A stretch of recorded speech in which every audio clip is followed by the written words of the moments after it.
Back to my channel. Today's video is going to be a new type of video where I am reacting to or adding commentary to Millennial Money. So I've been watching the series for a long time, not a long time, but like since it came out.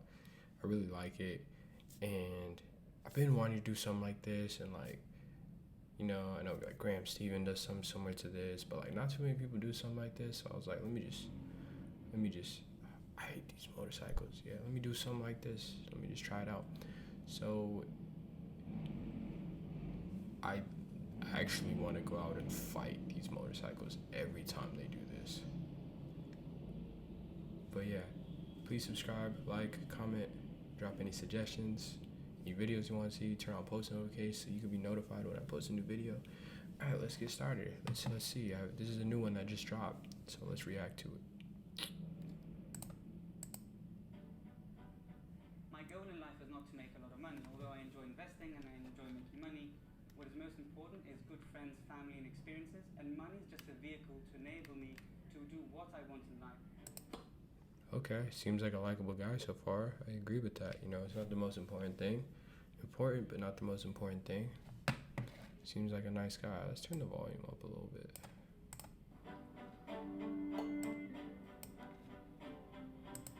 He makes 181,000. Oh yeah, because 132 pounds converted, $181,000 a year. That's a lot in England. That is a lot. They don't really make that much over there. He's 34. This guy looks young. I'm not gonna curse, but he looks young. Okay, let's see how he spends his money. Millennial Money. Hi, I'm Alex Simeonoglu. I'm 34 years of age and I live in... Bro, I can't believe this guy's 34. He looks younger than me. I need whatever he's smoking or drinking or popping or whatever. Maidenhead, which is just outside of London. Okay, I never heard of Maidenhead in my life. My job is strategic assistant and chief of staff for a large pharmaceutical organization, and I make £132,000 a year. Oh, he works in pharma, that's why. So I'm half Greek, half English, but I was born and grew up in Athens, Greece until I was 18 years of age.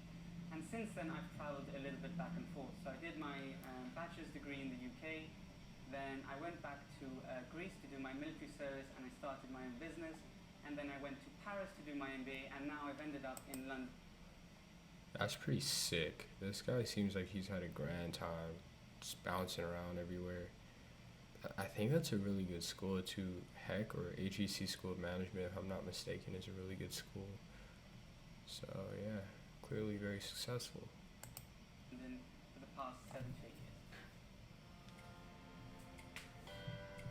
From a very young age, my father taught me some very good financial principles. He was a bit of a role model to understand how to manage money, how to live beneath your means and not show off. And by the time I reached university, I was on a daily basis tracking stocks and getting involved with my father's investments. Investing is something that I have a huge passion for. I read investment news every single day. Boring. Index funds for the win. I look at stock prices, and it's actually the thing that I talk about the most with all of my friends and family. It actually, jokingly, is probably a second job for me.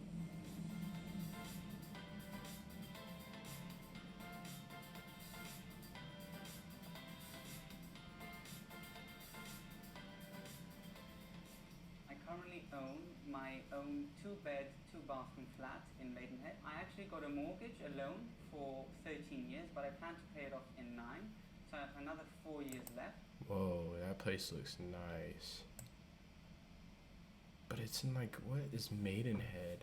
That doesn't sound like it's fun to live there. But what do I know? I've never even been there.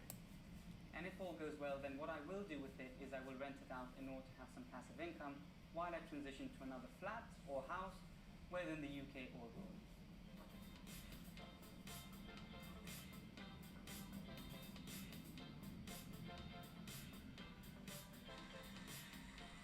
$2,200? Whoa, that's a lot. But the main reason why I bought in Maidenhead is because it's actually financially a very good option. It's near London, it's actually very near Heathrow. But it means that for the same amount of money, I can actually have something much, much bigger. And actually, when I look at the cost price of the flat, which was around about 300,000, there's no way I would have anything equivalent in London. Well, no shit, it's a big city. So overall, I think my money management skills are pretty good. I manage my budget monthly very, very strictly. So I have a very set rule in terms of how much money I want to save each month, and I put that aside immediately. Okay, let's get into the budget, the good stuff. Yeah, finally. Okay, company pension. That's a lot. That's really good. Investment is really good. Dude, this guy's doing great. Housing, that's very high, but clearly he can afford it. And he believes in investment. Sounds like he likes where he lives, so no problems there. Food, that is high, but to be honest, I probably spend around the same in food. Cars, so it looks like he got some kind of car payment. I'm trying to see in the bottom. Let's see, let's move this over, or let's move this up. Okay, groceries, dining out, Nespresso, I don't know what that is. 733. Cars, where's the cars? Where's that S thingy? Insurance and gas. That's fair, because, yeah, insurance and gas, that's going to run you about that much. Fitness, 122. What are you spending $122 in fitness on? Gym and tennis club. Makes sense. I thought it was just a gym, but that makes sense. That's something that's worth spending on, so good for him. Discretionary. Dude, you only spend discretionary 112, bro. This guy's got a nice budget here. He's doing phenomenal. Utilities 105. That's low too, but he does live alone, so that makes sense. I think mine is like 65. $11 in insurance. I'm assuming that's probably renter's insurance. Alright, let's move this thing back down. Alright, let's get back into it, Alex. Which forces me to save money each month. I think on the flip side, if I'm honest with myself, there's point in times where I probably save a bit too much, which has a detriment in terms of some of my lifestyle and also my interactions with my friends. And I think the other thing that sometimes I can do is I can unexpectedly splurge. So for example, I bought a car a couple of years ago, which is a nice car, and I did buy it for a good deal, but did I really need it? I probably didn't, and that would have been money better put aside to invest or save. I mean, that's okay. Clearly you can afford it. Looks like he is making a lot of money. He's got everything pretty much together, it seems like. So I'm not too bothered about the Audi. Not a fan of Audi, especially not an A5. But, I mean, I don't think he should have any problems getting another car if he has any problems with this one. Splurging is good, I think. You gotta enjoy yourself. You work hard, you make money. It's good to enjoy it. Yeah, no issues so far, man. This guy's got it all together. In total, I put around about 34% of my gross salary into my pension each month. I also maximize the UK investment scheme that allows you to put round about £150 in company shares, which then my company adds a little bit on top. What shoes are those?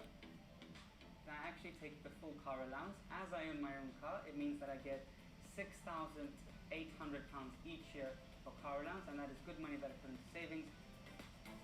A car allowance? What is that? What is a car allowance? You get paid for having a car? I want to Google this.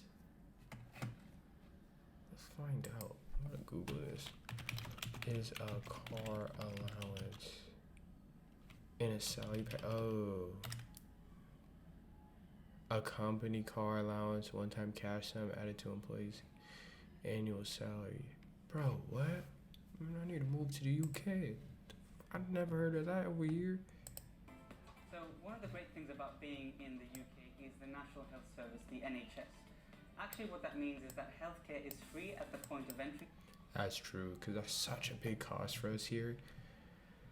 And they don't have to worry about it over there, you know, so yeah, that's a big expense lifted off. I didn't even really think about that. That's such a big difference. For every single patient. I also have a private healthcare scheme that is funded by my company, which enables me, when needed, to get faster access to treatment. like to. So he has NHS at his disposal, and he has private insurance as well, where he could get faster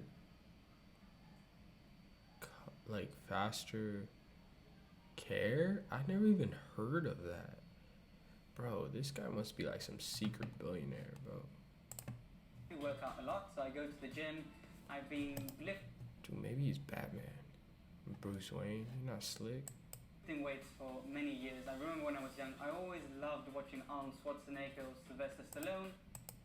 So I'm not at that level, but I'm trying to get there. Yeah, clearly not, but neither am I, so. I play a lot of tennis. I actually used to play golf. I used to be on the Greek. Bro, he's rich. He's rich. Play tennis and golf. Those are like rich people sports. I don't know nobody that played golf or tennis until I went to like business school and met like a bunch of rich people. Like, what? I never played tennis in my life, and I just played golf with my friends that I met in business school. Never played that, and I sucked. National golf team, but it's actually quite strenuous for my back. So I've now transitioned into tennis, which I play on a weekly basis.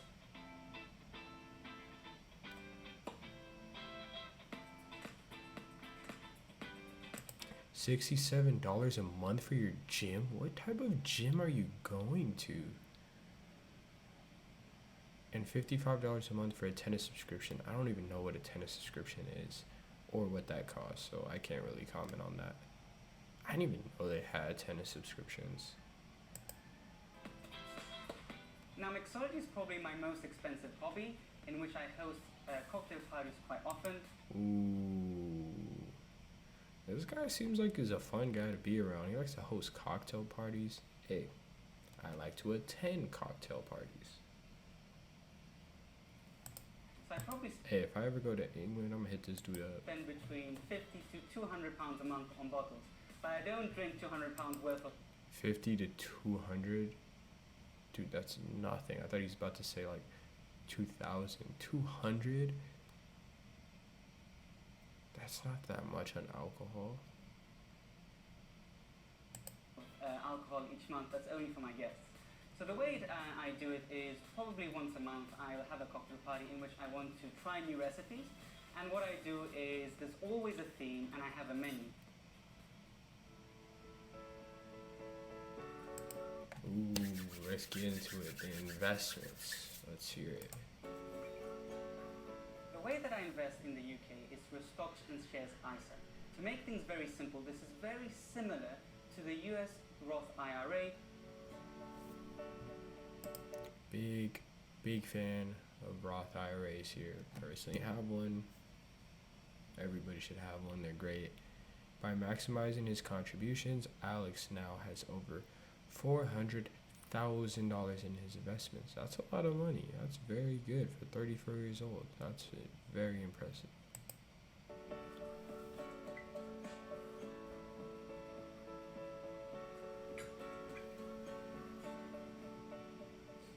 So I think the biggest money mistake that I've ever made is investing in stocks that I knew nothing about. One of the most important Investing in stocks that you know nothing about. A lot of people fall into that, and a lot of people lose money that way. So let's hear what he says. principles when investing is that I need to understand what the company is. There's been a couple of occasions in the past where I put a big amount of money in companies that I actually knew nothing about. Okay, why on earth would you do that? And I ended up losing 50 to 60% of the capital. It's a lesson well learned, but actually it did hurt me financially. Well, yeah, I would assume it hurt you financially if you lost money. Good credit. Ooh, I'm a credit card guy. Let's see what he's got. Can't really see, but I see some travel cards in there. So credit card usage is actually one of the things that I'm very passionate about. When I was in Is that an HSBC card? Greece, it's something that I never did because credit card usage was seen as something that's dangerous and you might get into debt. Such a terrible misconceptions about credit cards. Credit cards are great if you use them right, you're responsible, you pay them off. Do you know how much travel points I have in credit cards? Like, I can't even tell you,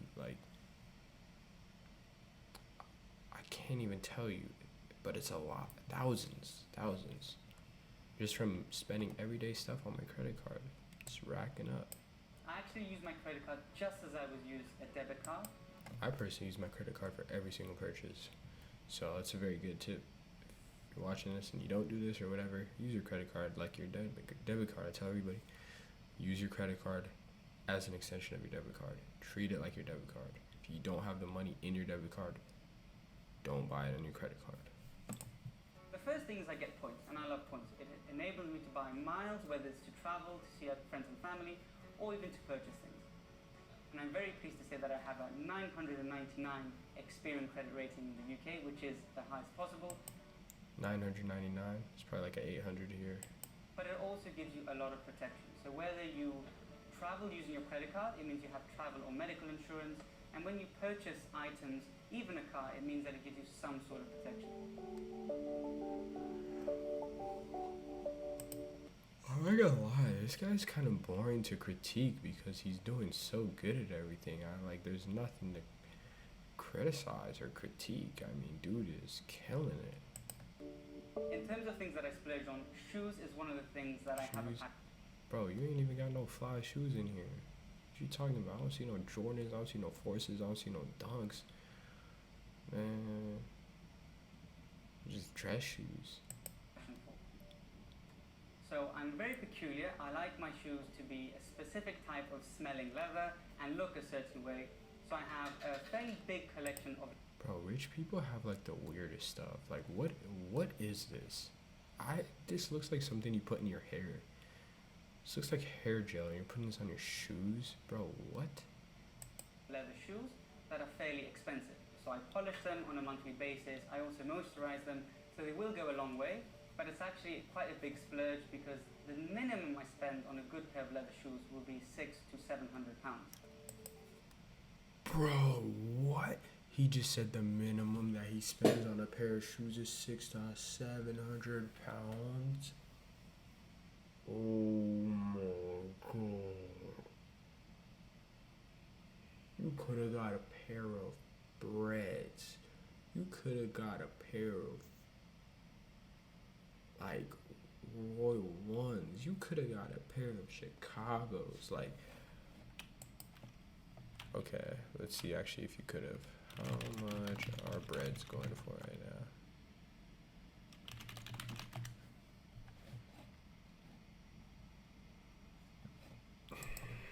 Let's just check StockX. Yeah, you could have. Jeez, bro, you could, like, what? Okay, I'm not even tripping about the fact that you don't have Jordans. That's fine, because not everybody likes Jordans, not everybody has Jordans, and not everybody wants to wear high top shoes. But $600 to $700 on a pair of shoes, oh my god. That's insane. Like, clearly he can afford it, so I can't really say anything, but oh my, I can't get over that. I can't. That's absurd to me. The other thing that I splurge on, but less frequently, is my computer. So I have a custom-built computer in which I select every component. It's quite an expensive hobby. Oh, you see the stormtrooper mask? That's fly. He puts every component in his computer. Why does he do that? Does he need it for his job or something? And it cost me roundabout to build my own computer £2,000. That's not bad. £2,000 for like a computer. What is that? Like, that's like $2,700. I mean, it's expensive, but he can afford it. Plus, I could see how that would be a worthy investment. Things that I refuse to spend money on is a new car. The other thing that I refuse to buy is branded clothing for everything. And I like my nice shoes. But when I go to the gym, I'm fine wearing a cheap t-shirt that will do its job for the long term. Yeah, I would hope that you're wearing cheap clothes in the gym. Who wears nice clothes to the gym, bro? I never seen nobody wear. Nike is about the nicest thing I wear to the gym. And that's not even nice. That's like at the outlets. I got it for like $5. I'm wearing Gucci at the gym, bro. Looking forward into the future, it's always difficult to be 100% certain, but I do know that beyond progressing in my career, I do very much want to move potentially to another country in order to experience a different culture and a different experience. The other thing is that being 34, I'm probably ready to start a family of my own, whether that's in the UK or in another country. I think it's probably something that is very important to me, friends and family being one of the most important things in life. One of the things that I like about working is not the money or the job title, but it's actually the opportunity to be useful and make an impact in my life. So if all goes well, I'll be healthy until a very old age, and I'll keep working because that will give me a lot of purpose. Okay. Yeah, some people need to be working for a long time and just feel like they get purpose out of it. I mean, yeah, like that dude. This dude is almost cussed. This dude's killing it. He's killing it. He's doing great. The only thing is the shoes, but I mean, he's balling. He's got money. He's investing. He's just killing it, man. I don't know. This was a boring first episode to do. I can't even talk trash. Can't even say nothing cause homie just doing his thing. But yeah, I mean, shoot. If you made it to the end of this video, I really rock with you, man. Give it a thumbs up. Drop any comments down below. Tell me what to do next. Maybe I'll do Graham, my boy. Saying doing $6 million a year. Boy's balling. Might have to do it. I haven't seen that one. I might have to check it out. But yeah, subscribe, like, comment, turn on post notifications. Something to let me know that this video didn't flop. Alright, I'm gonna end it. I've been talking for a while. Yeah, catch me soon. I'm gonna do another one of these. Hope you guys liked it. Peace. Dude, I can never figure out how to end these. Okay. I think I got it. Command, Control, Escape. See ya.